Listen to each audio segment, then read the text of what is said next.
Assalamualaikum warahmatullahi wabarakatuh.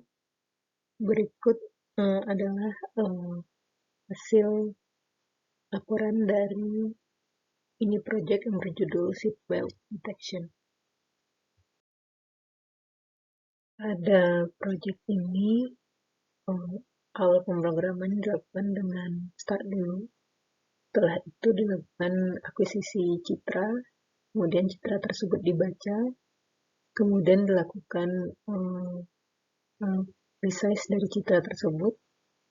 Lalu citra tersebut dikonversi ke grayscale dan dilakukan blurring agar noise yang tidak diinginkan itu dapat dihilangkan. Lalu citra tersebut di-convert menjadi edges dan lalu dilakukan extract line from edges. Yang di sini digunakan metode Hauff transformation. Dari citra yang sudah dihasilkan berupa edges tersebut, maka dicari koordinat dari garis yang diperoleh dari Hauff transformation tersebut. Maka dihitunglah slope atau kemiringan dari garis tersebut. Setelah dihitung, jika kemiringannya antara 0,7 hingga 2, maka akan dianggap sebagai seatbelt. Jika tidak, maka tidak akan dianggap sebagai seatbelt. Berikut adalah sebagian dari skrip yang sudah dibuat. Awalnya sama seperti yang sebelumnya, itu dilakukan import dari library yang digunakan, lalu dilakukan pre-processing seperti yang dijelaskan sebelumnya. Ini adalah contoh dari pendeteksian citra yang digunakan untuk seatbelt, di mana pada gambar ini terdapat dua objek yang menggunakan seatbelt. Pada pengolahan awalnya, lakukan resize citra sehingga diperoleh seperti ini dan dilakukan konversi ke grayscale. Lalu setelah itu dilakukan blurring yang tidak terlalu parah sehingga mendistorsi citra. Setelah itu dilakukan edge detection, deteksi tepi, sehingga dari citra ini kan diperoleh garis-garis pinggirnya saja.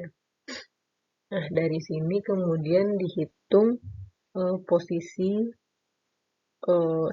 kemungkinan seatbelt yang ada, lalu dicari kemiringannya. Jika nilai kemiringan tersebut mendekati nilai yang telah ditentukan, maka nilai tersebut dianggap sebagai berhasil mendeteksi seatbelt. Ketika sudah berhasil, maka diberikan garis pada pinggiran dari seatbelt yang terdeteksi. Sistem yang telah dibangun dapat mendeteksi keberadaan seatbelt dalam suatu citra, namun tentunya program ini masih jauh dari sempurna dan perlu dioptimasi agar bekerja lebih efisien dan efektif sehingga mampu mendeteksi seatbelt dalam kondisi citra lainnya. Untuk sistem ini, sistem belum dapat bekerja secara efektif ketika posisi seatbelt berbeda dari citra sebelumnya, sehingga harus dilakukan adjustment pada batas nilai kemiringan atau batas kedekatan antara dua garis yang menentukan bahwa dia adalah seatbelt atau bukan. Dan juga pada sistem ini masih menggunakan deteksi citra, belum mampu melakukan deteksi untuk live dari video. Jadi hanya detection, belum kepada tracking. Sekian yang dapat saya sampaikan. Terima kasih. Assalamualaikum warahmatullahi wabarakatuh.